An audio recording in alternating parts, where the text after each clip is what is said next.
दुख दर्द खत्म हो जाते हैं कथा जो सुनता सामने। दुख दर्द खत्म हो जाते हैं कथा जो सुनता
बाबा जी बड़े अच्छे ढंग से अपनी जो बात है भक्तों को ऐसे समझाते थे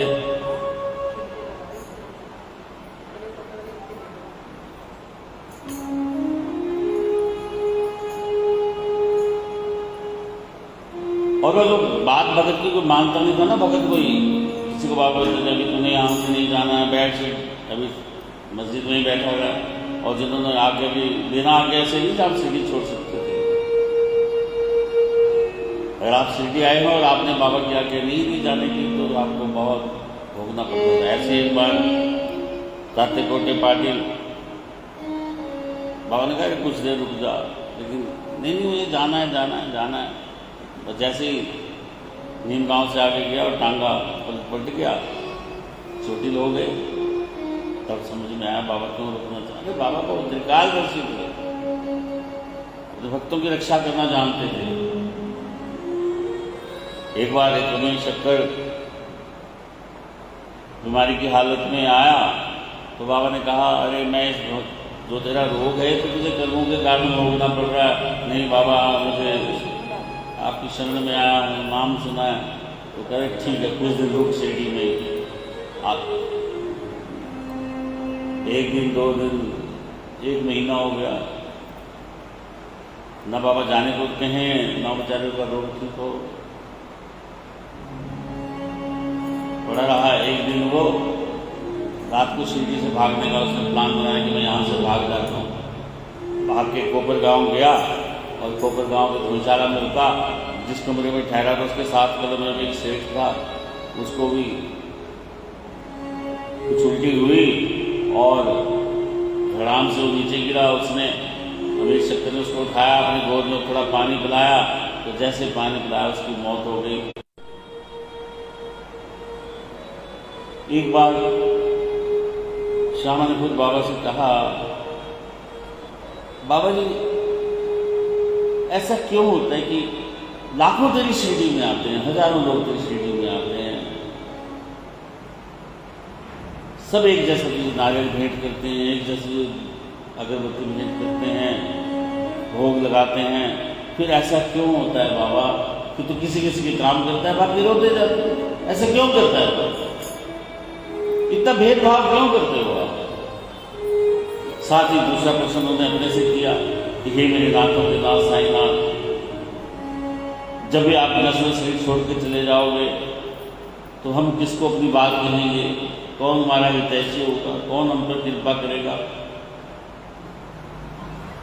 तब बाबा ने उसके प्रश्न का उत्तर दिया। पहले प्रश्न का उत्तर दिया तो मस्जिद के सामने आम का पेड़ था, जो बौर लगे होते को फूल, बौर लगे उस वृक्ष को देखो, कितने बौर लगे, कितने आम पर फूल लगे हैं। पर क्या कभी ऐसा होता है कि जितने फूल लगे सभी पे आम लगते हैं? कुछ फूल झड़ जाते हैं, कुछ आम रह जाते हैं, कुछ कच्चियां गिर जाती है, और कुछ फूलों पे ही आम लगते हैं, और पकते पकते कुछ ही रह पाते हैं, कोई तूफान से गिर जाते हैं, कोई आंधी से गिर जाते हैं। लेकिन जो तने से जकड़ा रहता है, पकड़े रहता है तने को, वही आके आम बनता है। इसलिए हजारों भक्त मेरे पास आते हैं, लेकिन जो श्रद्धा से सबूरी से मेरे पे विश्वास करता है उसकी ही मनोकामना पूरी होती है। इसलिए कुछ हंसते जाते हैं, कुछ रोते जाते हैं। साथ ही दूसरा प्रश्न का उत्तर बाबा ने दिया, भले मैं नश्वर शरीर को छोड़कर चले जाऊंगा, लेकिन देह भी मैं त्याग दूंगा, तब भी मेरी अस्थियां मेरी मजार पर बात करेंगी, वार्तालाप करेंगी, चलेंगी फिरेंगी और भक्तों के दुखों को अनुभव करेगी, महसूस करेगी। और 7 समुंदर पार के अगर मेरा भगत कष्ट में होगा तो मेरी अस्थियां जाएंगी और वहां उसकी मनोकामना पूरी करके आएंगी। और बाबा आज भी इसको निभा रहे हैं। आज भी अभी भगत बाबा का कष्ट में हो, दुख में हो, मुश्किल में हो, विपदा में हो, तो बाबा कभी डॉक्टर बन जाते, कभी चपरासी बन जाते, कभी नौकर बन जाते, उसकी मनोकामना पूरी कर जाते। इसलिए आज भी शिरडी में जब आप जाओ, और जो भी शिरडी गया है अनुभव है पक्का कि जैसे आप मस्जिद के सामने जाते हो, आपकी आंखों से अपने आप तर तर आंसू गिरने लगते हैं, जैसे कई वर्षों के बाद आप मिले हों। जैसे एक माँ एक बेटी बाप से कई सालों बाद मिले तो तर आंखों में आंसू आ जाते हैं। इसी प्रकार जैसे आप शिरडी मस्जिद के सामने जाओगे, समाधि मंदिर में प्रवेश करोगे, आपका रोग आपके ये बाल खड़े हो जाएंगे, अपने आप खड़े हो जाएंगे। एक अजीब सी कंपन आपके शरीर में उत्पन्न हो जाएगी, एक अजीब संचार आपके अंदर उत्पन्न हो जाएगा और आपका हृदय पिघल जाएगा कि यहाँ कितना दयालु है मेरा साईं कि आज मैं उनके दर्शन कर रहा हूँ। उस अनुभव की कोई कल्पना नहीं कर सकता, उस अनुभव को कोई शब्दों में बता नहीं सकता।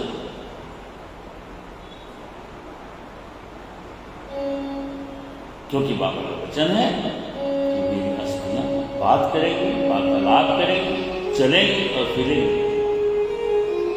आज भी बाबा का वहां का अनुभव किया जाता है, एहसास किया जा सकता है। साक्षात बाबा वहां पर आज भी प्रत्यक्ष होकर बैठे। बोलो साईनाथ महाराज। इसलिए साईं से कहो कि साईं की जिंदगी भले गुजर जाए लेकिन तेरी शरण में रहती रहे। शरण में तेरी रह के बाबा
समय तो बीतता रहेगा, समय नहीं रुकेगा, समय तो बीतता जाएगा, लेकिन काटना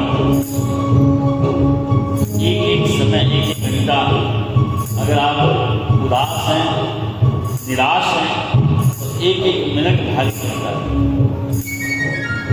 इसलिए साईं ऐसा कुछ कर, ऐसी रहम की नजर हम पे कर कि तेरी शरण में रह के समय कट जाए, तेरा नाम लेते, खाते, पीते, उठते, बैठते, सोते, खाते, चलते, फिरते, अब तेरा नाम ले, तेरा ध्यान करे, तेरा चिंतन, तेरा मदद करे,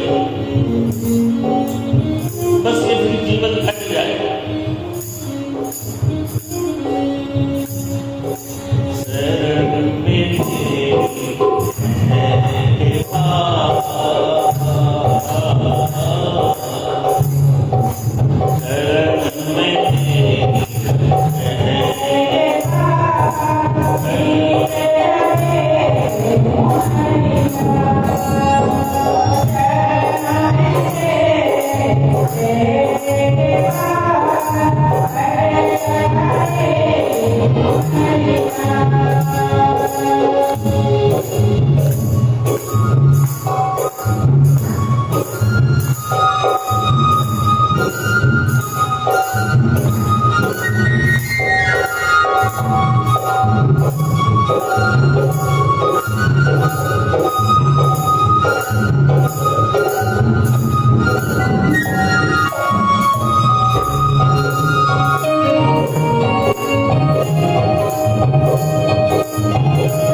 मोह नहीं करना।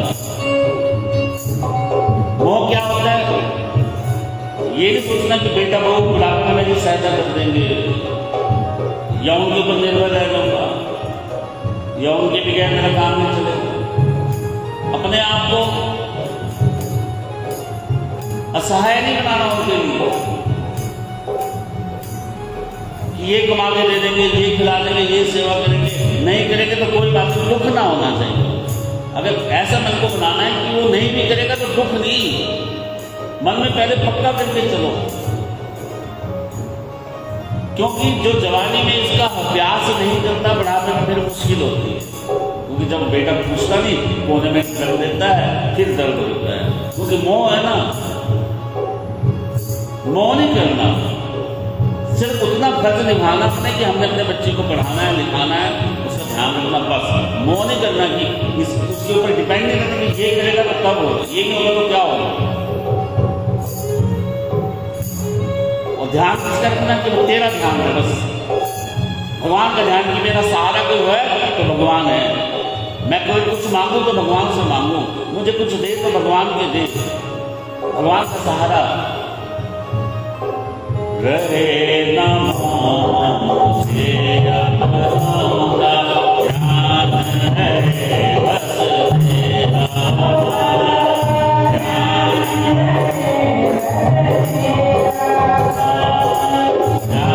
रहे बस तेरा,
बातों में नहीं आना कोई, इसको तो बातों में लगाना है। ये तो काम मांगता रहता है, जिस काम के लिए इसको लगा दोगे उसी में लग जाएगा। इसको फिल्में देखने के लगा तो फिल्में देखने लग जाएगा, शराब इसको शराब पीने में लगा तो उसका ध्यान हो जाएगा, नशे करने में लगा तो उसका नशे में ध्यान रहता है। इसलिए इसको राम नाम जपने में लगाते रहो उसका ध्यान, ताकि उसका ध्यान लगे नहीं। और मन डोले ना, क्योंकि डोलेगा कभी कष्ट अगर मेरा नुकसान हो गया, मैं तो बाबा का पाठ करता था, कथा सुनता था, कीर्तन करता था, सिंधी जाता था, टकरा जाता था, मेरा नुकसान हो गया, डोलना नहीं, कष्ट नहीं। हे ईश्वर, हे मेरे मालिक, हे मेरे साईं, कभी भी कोई विपदा आए, मुश्किल आए, कष्ट आए, मेरा मन डोले ना, मेरा मन फिर भी तेरा ध्यान करता रहे, तेरा चिंतन करता रहे, तेरा मंत्र करता रहे, तेरी कथा सुनता रहे, तेरे दरबार में मैं आता रहूं, मेरा मन ऐसा मजबूत रखना। और मुझे खुशी होती है, कई बार मेरे कई भक्तों ने कहा है कि कब हम दुष्ट में होते हैं, मुश्किल में होते हैं, तो आप में ये भजन याद आ जाता है हमें कि हमारा मन ना डोले करो। हम फिर बाबा की तरफ लग जाते हैं, फिर बाबा को ध्यान करने लग जाते हैं। रे नाम मन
जाए। बोलो साईनाथ महाराज। इसलिए बाबा की शरण में रह के आपका जीवन कट जाए। और होना भी चाहिए, एक स्तंभ तो देखो, आपके जीवन में एक ऐसा स्तंभ चाहिए जो प्रकाश लेके आपको आगे चले। समुद्र में बड़े बड़े जहाज होते हैं ना, तो उनके लिए ज्योति स्तंभ लगाए जाते हैं चट्टानों के आगे, ताकि वो चट्टानों से आगे टकरा ना जाए। इसी प्रकार इस भवसागर हमारी जिंदगी में ज्योति स्तंभ होना चाहिए। ज्योति स्तंभ कौन है हमारे जीवन में? गुरु, संत, महापुरुष, जो हमें मार्गदर्शन करते हैं, जो हमें खड्डों में गिरने से बचाते हैं, कष्टों से, मुश्किल से, विपदा से हमें बचाते हैं। इस माया रूपी संसार में कैसे अपने आप को बचाना है, कैसे अपने लक्ष्य की तरफ जाना है, कैसे इसमें विचरण करते हुए, सामाजिक कार्य करते हुए, परिवार को पालन पोषण करते हुए भी अपना ध्यान भगवान की तरफ लगाना है, उसकी तरफ चिंतन करना है, मनन करना है। बाकी खाना पीना तो कुत्ते बिल्लियां भी करते हैं, जानवर भी करते हैं। तो मानव एक अलग चोला इसीलिए भगवान ने बनाया कि उसको विवेक दिया है, उसको ज्ञान दिया है, उसको स्मरण शक्ति दी है, अच्छा क्या है बुरा उस सोचने का उसको साधन दिया है।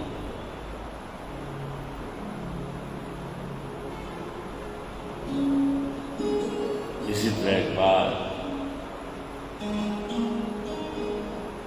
जब इंसान का सब कुछ हो जाता है, ऐसे एक सेठ है, उसका नाम साइंस फिक्र में नहीं दिया गया, बहुत ही धनवान, बहुत पैसा उसने कमा लिया, धन अपार धन संपत्ति उसके पास हो गई, तो उसने सोचा कि अब क्यों ना ज्ञान को भी प्राप्त किया जाए। ज्ञान सुनते हैं ना लोग, ज्ञान मिल गया, ज्ञान ले लिया,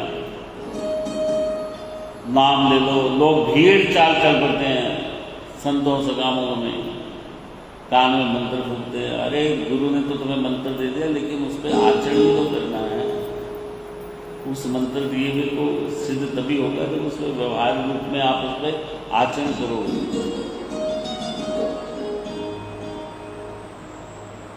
और आचरण कब करोगे? जब आपके प्रति श्रद्धा मन में उसके प्रति होगी और सब्र होगा। ये नहीं कि मंत्र दीक्षा ले ली, 2-4 साल काम नहीं बना, फिर दूसरे गुरु के पास चले गए, ऐसा सुख ना लिया हो। तो उसके मन में आया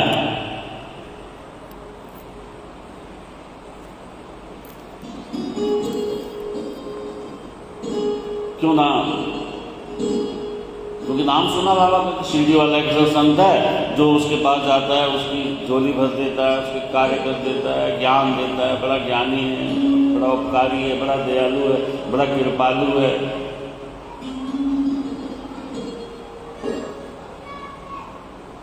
तो टांगा करता है आने जाने के लिए और सीधा शिरडी पहुंचता है।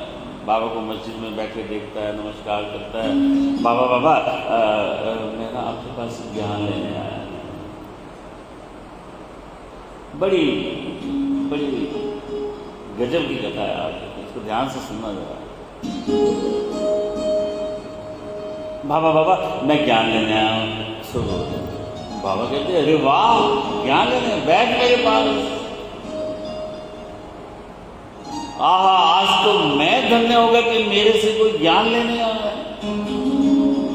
अरे यहाँ तो कोई धन मांगने आता है, कोई संतान मांगने आता है, कोई रोग की मुक्ति के लिए आता है, कोई व्यापार को बढ़ाने के लिए आता है। अरे आज तो मैं धन्य है, कम से कोई ज्ञान तो मांगने आए मेरे पास। आहा, बैठ बैठ मैं तुझे ज्ञान दूंगा। और बाबा उसको इधर उधर की बातों में लगाते हैं। इतने एक बालक को सेठ मारवाड़ी के घर भेजते हैं कि उसके घर जाके जरा 500 रुपये उधार लेके आए।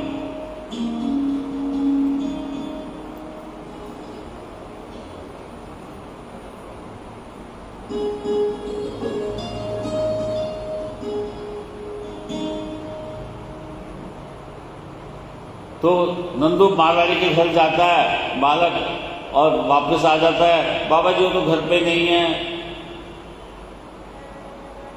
बाबा बालक को फिर भेजते हैं कि उसके घर से लेके, ऐसे बाबा फिर आता है, बालक फिर आ जाता है कि उन्होंने मुझे दिए नहीं, उनके पास है नहीं।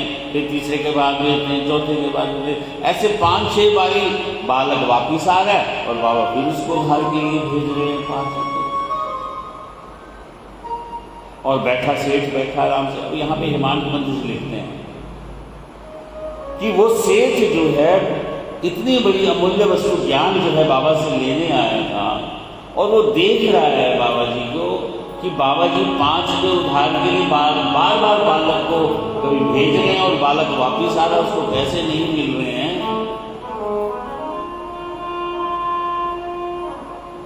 तो वो सेठ जो ज्ञान की इतनी बड़ी वस्तु लेने आया, क्या वो कह नहीं सकता अरे बाबा जी क्यों भेज रहे हो, मैं दे देता हूं आपको 5 रुपये, आप बार बार बालक को क्यों भेज रहे हो वापिस, मैं आपको 5 रुपये दे देता हूं। लेकिन वो बैठा आराम से, मौन बैठा है।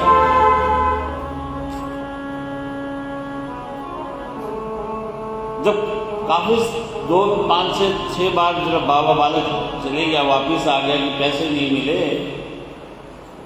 तो बाबा जी कहते कोई बात नहीं। इतने सेठ जो है बाबा जी वो टांगे वाले का टाइम हो रहा है, वो घंटे के हिसाब से पैसे लगाने, उसमें टांगा लेट हो जाएगा और आप मेरे को ज्ञान दे दो, मुझे वापस घर जाना है। बाबा जी कहते अरे सेठ ये नाटक तो समझ में नहीं आया, ये मैं तुझे ज्ञान ही तो दे रहा था। हैं बाबा जी ये जो मैं नाटक कर रहा था पैसे में गाना का, तेरे समझ में नहीं आया, यही तो ज्ञान है। ओहो, क्योंकि तू अभी मोह में बंधा हुआ है, और जब तक मोह लोभ अहंकार में इन 5 में इंसान फंसा रहता है तब तक ज्ञान की प्राप्ति उससे हो ही नहीं सकती है। और जो तूने मोह रूपी जो तूने धन अपने जेब में रखा हुआ है, 5 के जो 50 गुना रुपए तेरी जेब में पड़े हैं, और तूने इतनी हिम्मत नहीं दिखाई कि मैं उधार दे देता हूं। क्या तुझे विश्वास ही था मेरे पे? क्या मैं तेरे पैसे लेके कहीं चले जाता? जिससे मैं उधार मांग रहा था मैंने उसको वापिस ही तो करने थे, और तू तो मुझसे ज्ञान लेने आया था। हेमांत मंत्र लिखते हैं अरे क्या इतना भी सेठ को बाबा पे विश्वास नहीं था कि 5 रुपये बाबा को दे देता? क्या जाता उसका? इतना टाइम खराब, उसको इतनी जल्दी थी ज्ञान लेने की, तो देख रहा था कि बाबा, लेकिन वो पैसे से तो मोह था ना उसको, वो तो फ्री में लेना चाह रहा था, पैसे से मोह था। और जब बाबा ने कहा कि 5 के 50 गुना तेरी जेब में थे, तो जब वो सेठ को जेब से निकाल के देखा तो 10-10 के 25 नोट उसकी जेब में थे। तब बहुत समझदा बाबा जी, लेकिन फिर बाबा ने कहा कि कोई बात नहीं, तुझे ज्ञान।